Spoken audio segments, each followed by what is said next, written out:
کہ ہم یہ کہتے ہیں کہ اختیارات کا استعمال یہ نہیں کہ وہ وائلنس کر دے، لیکن اس ایک چیف ایگزیکٹو صوبے کا وہ جب بات کرے تو بے شک دھیمے لہجے میں کہہ دے، لیکن اس لہجے کے اندر اس کی کرسی کا جو طاقت ہے اس کا جھلک نظر آ جائے، ٹھیک ہے نا. اگر وہ بے بسی کا اظہار کرتے ہیں، وہ اس انداز میں اگر بات کر لیں کہ وہ اتنے بے بس ہیں ایک ایس پی کے سامنے، تو پھر یہ ہے کہ اس صوبے کے لوگ اپنے آپ کو پھر کس سینس میں کہیں گے. اور ایک اور میں تو آپ کے اس سے سینس لیتا ہوں کہ اس کو جانا ہی نہیں چاہیے تھا. جب اس کو پتا تھا کہ ایک ایس پی اس کو واپس کر لے گا یا ڈی ایس پی واپس کر لے گا یا اہلکار واپس کر لے گا، تو اس کو نہیں جانا چاہیے تھا. دوسری بات یہ ہے کہ اگر وہ اتنا ہی با اختیار ہے اور اتنا ہی چاہتا ہے کہ اپنے صوبے کے لوگوں کے حقوق واگزار کرے یا ان کی خدمت کرے، تو اس کا اپنا صوبہ ہے، اس میں جو اس کے ہاتھ میں ہے، بجائے یہ کہ وہ خان صاحب کو رہا کرنے کے لیے ہمارا وقت ضائع کرے، ہماری ریسورسز ضائع کرے، بار بار جائے اور ایک سپاہی اور ایک ڈی ایس پی اس کو واپس کرے، کیوں نہ اپنے صوبے میں جو تھوڑا بہت اختیار اس کے پاس ہے اس کو یوٹیلائز کرے. ہاں، اور یہ نہ سمجھے، اس ایلوژن میں نہ رہے جو آپ نے ایلوژن کی بات کی کہ جیسے وہ وزیر اعلیٰ ہے. اٹک اس بار خیبر پختونخوا کا وزیر اعلیٰ ایک ماتحت ہوتا ہے یا بلوچستان کا وزیر اعلیٰ ایک اہلکار ہوتا ہے، کیونکہ یہ پارٹیز جو لوگ بناتے ہیں وہ اس کو ایسے بناتے ہیں کہ اپنی صوبے میں تو آپ وزیر اعلیٰ ہوں گے، لیکن آپ جب پنجاب میں جائیں گے، آپ جب اسلام آباد میں جائیں گے تو آپ ایک ماتحت ہیں، کیونکہ آپ کے لیے پارٹیز ان لوگوں نے بنائی ہیں جو یہ ریاست چلانے کے دعوے دار ہیں. بلکہ عرفان اپنے صوبے میں بھی وزیر اعلیٰ نہیں ہوتے، وہی کہ ان کو ایک ایلوژن یہ دیا جاتا ہے کہ آپ پارٹیسپینٹ ہیں. ایک اور دیکھیں، پوسٹ کولونیل اسکالر ہیں عرفان، میں اور آپ ہم اکثر اس کو وہ ڈسکس کرتے ہیں، جیمس اسکاٹ، ٹھیک ہے نا.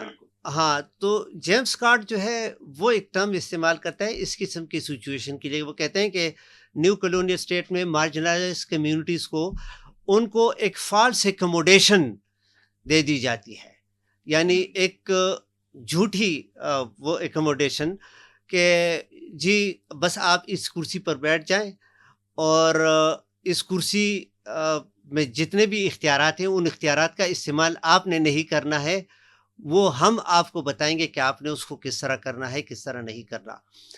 اسی طرح عرفان یہ صرف پولیٹیکل لیول تک نہیں ہوتا، اور اسی کے ذریعے ہم اپنے دوسرے ٹاپک کی طرف بھی چلے جائیں گے.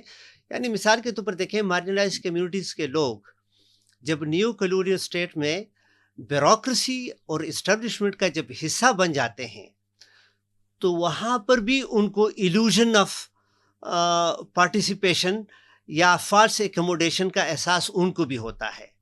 اور آج ان کو یہ گمان ہو جاتا ہے، غلط فہمی ہو جاتی ہے کہ وہ برابر کے شریک ہیں، ان کو خوش فہمی ہو جاتی ہے. اور میں ایک مثال دیتا ہوں عرفان، میں اور اس سے ہم دوسرا اپنا ٹاپک بھی شروع کر دیتے ہیں. میں اس دن ایک ویڈیو ٹاک سن رہا تھا، ایک کیریکٹر ہے جس کا نام ہے میجر محمد عامر، ٹھیک ہے نا. اچھا، میجر عامر صاحب، اس کا تعلق پنجپیر سوابی سے ہے، اور پنجپیر کا جو مشہور تاریخی مدرسہ ہے اس کا بھائی مولانا طاہر اس کو وہ چلاتا ہے، تو اس کا تعلق اسی خاندان سے ہے. 1989 میں یہ میجر تھے پاکستان آرمی میں، بینظیر بھٹو کی حکومت تھی. تو میجر عامر صاحب اور بریگیڈیئر امتیاز، یعنی یہ دو سرکردہ کردار تھے، اور انہوں نے ایک آپریشن لانچ کیا، اور آپریشن کا نام تھا آپریشن مڈ نائٹ جیکل، ٹھیک ہے نا، یعنی درمیانی رات کے گیدڑ. آپریشن کا نام، اب مجھے اس کی سمجھ نہیں آ رہی کہ اس میں جیکل کون تھے، ٹھیک ہے نا، کیونکہ آپریشن کا نام یہ تھا. اور آپریشن کیا تھا؟ آپریشن یہ تھا کہ پیپل پارٹی کے ایم این ایز کو خرید کر ان کے خلاف کر دیا جائے، اور اسمبلی کے اندر ایک عدم اعتماد وہ موومنٹ لانچ کیا جائے، اور بینظیر بھٹو کو ہٹا کے نواز شریف کو پرائم منسٹر بنا دیا جائے. تو اس کو یہ دو مین لوگ چلاتے تھے، پیچھے جو بھی ہوں گے، لیکن بہرحال اس وقت چیف آف آرمی اسٹاف تھے مرزا اسلم بیگ صاحب. تو بہرحال بینظیر بھٹو پرائم منسٹر تھی. اس آپریشن کا ان کو پتہ چلا اور اس کو سکھٹل کر دیا، یعنی روک دیا اس آپریشن کو. اور مرزا اسلم بیگ صاحب نے بریگیڈیئر امتیاز اور میجر عامر صاحب دونوں کو نوکری سے برخاست کر دیا کہ یعنی آپ یہ غیر آئینی غیر قانونی کام میں انوالو تھے. ان کو اس پہ سے برخاست کر دیا. یہ بہرحال جس طرح ہوتا ہے ہمارے ہاں کہ بینظیر بھٹو کی حکومت جب ختم ہو گئی، نواز شریف صاحب پرائم منسٹر بنے، تو میجر عامر جو ہے پھر ڈی جی امیگریشن ان کو بنایا گیا، اور اسی طرح بریگیڈیئر امتیاز کو بھی کچھ مراحت جو ہے وہ دے دیے گئے. آج کل وہی میجر عامر صاحب جو ہے وہ بہت بڑے ان ڈیمانڈ ڈیفنس اینالسٹ بن گئے ہیں. اور تو انہوں نے اس دن اسلام آباد میں ایک فنکشن میں ایک تقریر کی، اور اس تقریر میں مجھے ایسا لگ رہا کہ جیسے میں ڈاکٹر ذاکر نائک کو سن رہا ہوں، کیونکہ ڈاکٹر ذاکر نائک کے بارے میں یہ کہا جاتا ہے، اور ٹھیک بھی، کہ اس کو حدیث کی کتاب کا پیج بھی معلوم ہوتا ہے، حدیث نمبر بھی معلوم ہوتا ہے. تو وہ کہتا ہے کہ فلاں کتاب میں صفحہ نمبر اس پر یہ اور اتنے نمبر حدیث میں یہ کہا گیا ہے. تو میجر عامر جو ہے اس نے بھی مشرت علوم کو پورا اس کا وہ کیا کہتے ہیں روٹ لرننگ اس کی ہے. تو وہ کہتے ہیں کہ اس تاریخ کو ڈیورنڈ ادھر آیا، پھر امیر عبد الرحمن ادھر گیا. اب اس کو امپریشن کیجیے میں تاریخی حقائق دے رہا ہوں. تو اس نے ڈیورنڈ لینڈ کے حوالے سے ایک بات کی جو کہ بڑی میں جو کہتا ہوں کہ وہ پرابلمٹک اس سینس میں کہ وہ کہتا ہے کہ جی یہ ڈیورنڈ لینڈ، یعنی آرگومنٹ اس کا یہ تھا کہ ڈیورنڈ لینڈ کے پر کوئی آمد و رفت انسانوں کا نہیں ہونا چاہیے بغیر ویزے اور پاسپورٹ کے. تو اس نے آگے سے کہا کہ دیکھیں ہمیں تو ڈیورنڈ لینڈ ورثے میں ملا، یعنی پاکستان کو. تو میں اس پہ سوچا تھا کہ عامر صاحب جو ہے میجر عامر صاحب، ان کو یہ خیال نہیں آیا کہ آپ کو ورثے میں صرف ڈیورنڈ لینڈ نہیں ملا، ڈیورنڈ لینڈ پر رہنے والے جو لاکھوں لوگ ہیں یہ بھی آپ کو ورثے میں ملے. ٹھیک ہے نا؟ یعنی مثال کے طور پر دیکھیں یہ 2495 کلومیٹر ڈیورنڈ لائن ہے. تو اس اتنے بڑے بارڈر ڈیورنڈ لائن کے اوپر جو رہنے والے لوگ ہیں یہ بھی آپ کو ورثے میں ملے، اور ان کے کچھ رائٹس ہیں، اور جن کو کہا جاتا ہے نا کسٹمری رائٹس، یعنی لیگل لینگویج میں ان کو کہتے ہیں کسٹمری رائٹ، اور اس کے لیے رائٹس، اور اس کے لیے ایک قانون کا سہارا لیا جاتا ہے، لا آف ایزمنٹ. تو لا آف ایزمنٹ جو ہے وہ اس میں یہ بات کی جاتی ہے کہ اگر دو ممالک کے درمیان لکیر اس طریقے سے کھینچ دی گئی ہے، یعنی بارڈر، انٹرنیشنل بارڈر، کہ جس نے اس ٹرائب کو تقسیم کیا ہو، تو ان کو یہ کسٹمری رائٹس حاصل ہیں کہ وہ اپنے سوشل اور اکنامک پریکٹسز کے لیے بغیر کسی پابندی کے وہ اکراس دا بارڈر موومنٹ کر سکتے ہیں. اور سوشل سے مراد کیا؟ یعنی مثال کے طور پر اپنے فیملی ممبرس کا جو ہے یعنی ہم جو کہتے ہیں نا ایک دوسرے کا پوچھنے کے لیے، اکنامک ایکٹیویٹی کے لیے.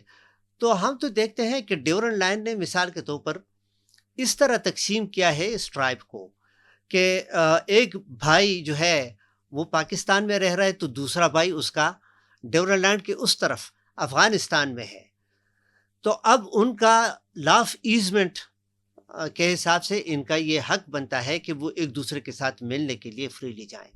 تو اس لیے میں آپ کو یہاں روکوں گا. ایسا دیکھیں، ہم اسی لیے تو کہہ رہے تھے کہ جو ترکیہ میں اگلا مذاکرات کا سیشن ہوگا، وقت ضائع کرنا ہے لوگوں کا.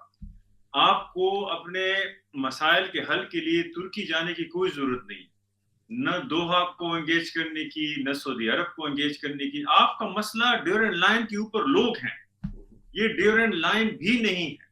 اگر آپ کو انگریز نے ایک لائن بنا کے دی اس نے اپنے ضروریات کے مطابق اس وقت اس کی تخلیق کی، کیونکہ ان کو سوویت یعنی جو رشیا تھا، زارس تھے، ان کو روکنا تھا، ان کے نفوذ اور ان کے انفلوئنس کو ختم کرنا تھا.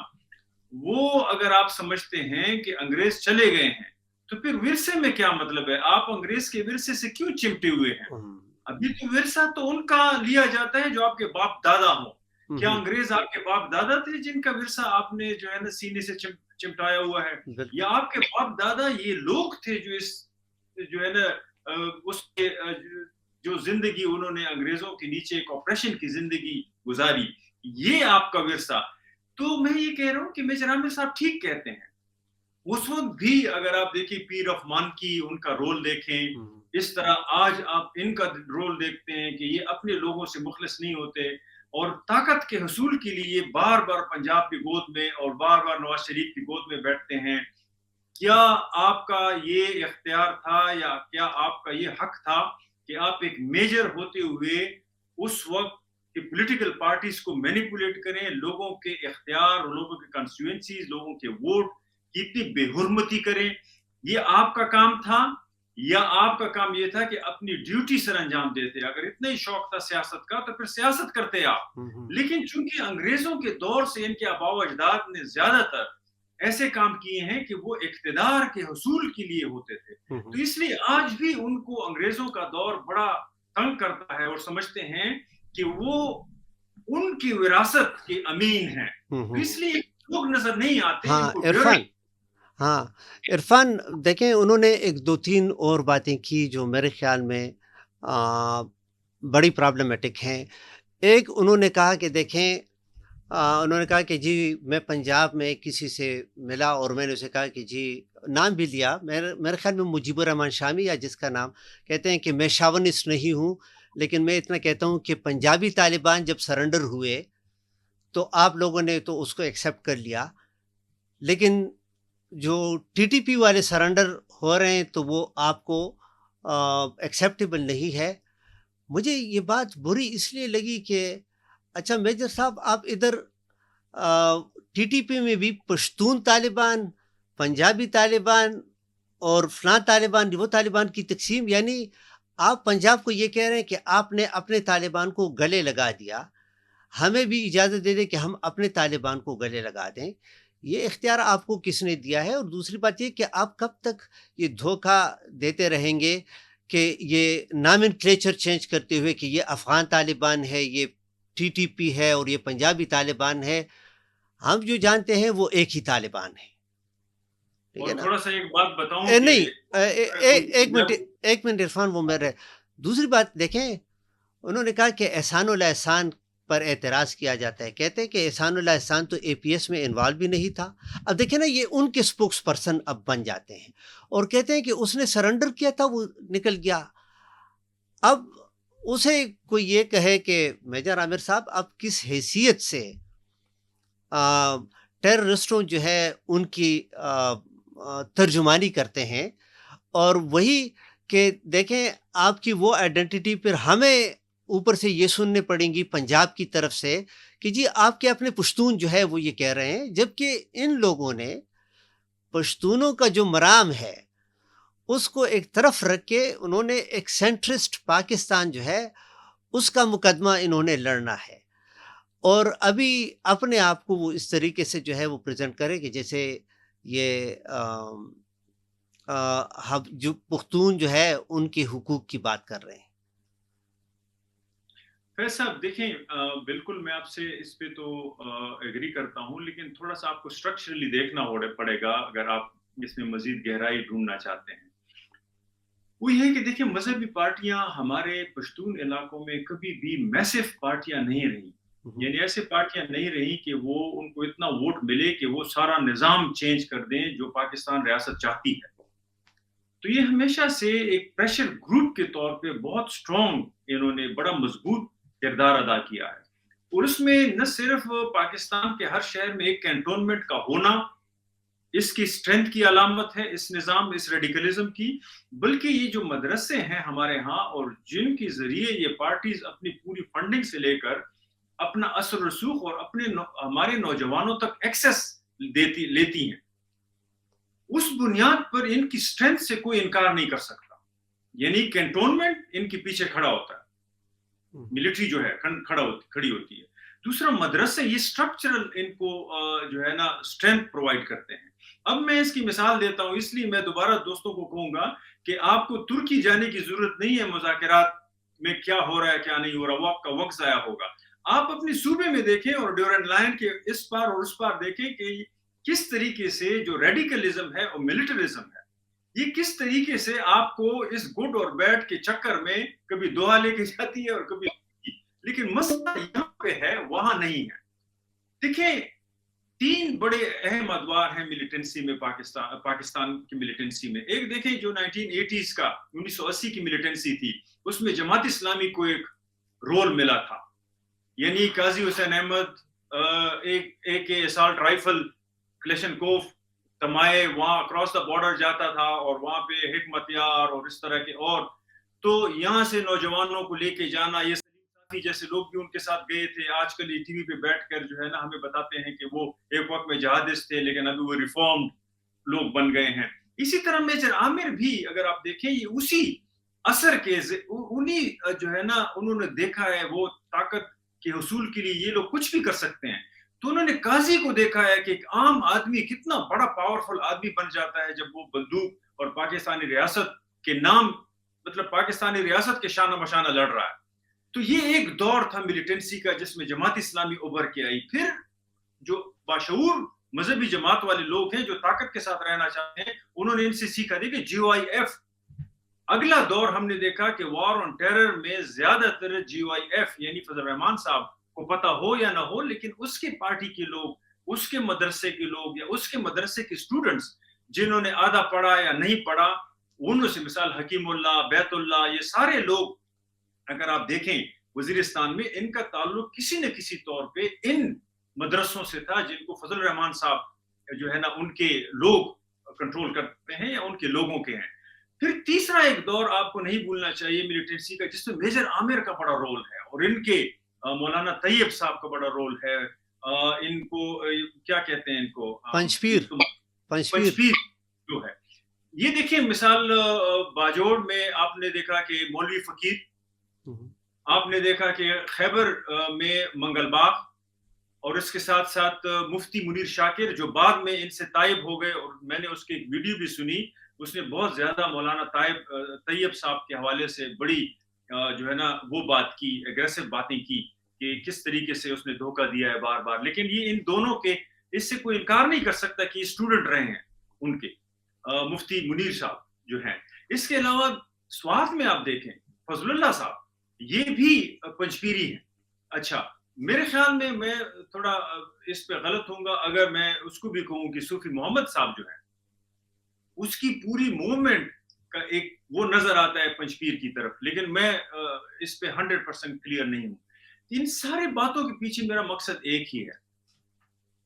میجر عامر صاحب کو پتا ہے کہ وہ اس صوبے کے چیف منسٹر تو بن نہیں سکتے, وہ پاپولر ووٹ بھی اپیل نہیں کر سکتے. اس میں بہت سے پشتون ہیں جس نے اس کے نام سے انعام لینے سے انکار کر دیا. اتنے غیرتی پشتون بھی ہیں کچھ, یعنی ایک جگہ ایک فنکشن ہو رہا تھا اور یہ انعام تقسیم کر رہا تھا. یہ بہت پاپولسٹ آدمی ہے, یہ بہت کوشش کرتا ہے کہ لوگوں کی نظروں میں رہے, ایسے کنٹروورشل باتیں کریں, بتائے لوگوں کو کہ نواز شریف کے کتنے قریب ہیں, بتائے لوگوں کو کہ ISI کے کتنے خیر خواہ ہیں. دیکھیں یہ ہوشیار لوگ ہیں, ہمیں اس میں برے اور اچھی کی بات نہیں ہے. ان کو پتا ہے کہ طاقت کے حصول کے لیے کیا کیا کچھ کرنا چاہیے. تو جیسے یہ ووٹ نہیں لے سکتے تو اور ان کے پاس بڑے ٹولز ہیں کہ جن کے ذریعے ارباب اختیار کے قریب رہتے ہیں اور اس بنیاد پر پاور پالیٹکس کا حصہ بنتے ہیں. تو میرے خیال میں اس جیسے لوگوں کو ذکر کا تذکرہ بھی اتنا نہیں کرنا چاہیے, صرف پتہ ہونا چاہیے کہ ہیں کون. یہ امپورٹنٹ ہے کہ ہمارا مسئلہ ڈیورنٹ لائن کا پڑا کہاں ہوا ہے, کہاں پڑا ہے. وہ پشتون کے گھر میں پڑا ہوا ہے, وہ پنجاب میں نہیں, وہ میجر عامر کے پاس میں نہیں. ہاں عرفان, آپ کی بات بالکل ٹھیک ہے کہ ان کو یعنی ان پر وقت ضائع کرنا, لیکن میں نے ضروری اس لیے سمجھا اس کی بات کی کہ دیکھیں ان لوگوں کا ابھی بھی بہت انفلوئنس ہے. اور میں آج کا نوجوان, چونکہ عموماً ہم کہتے ہیں آج کا نوجوان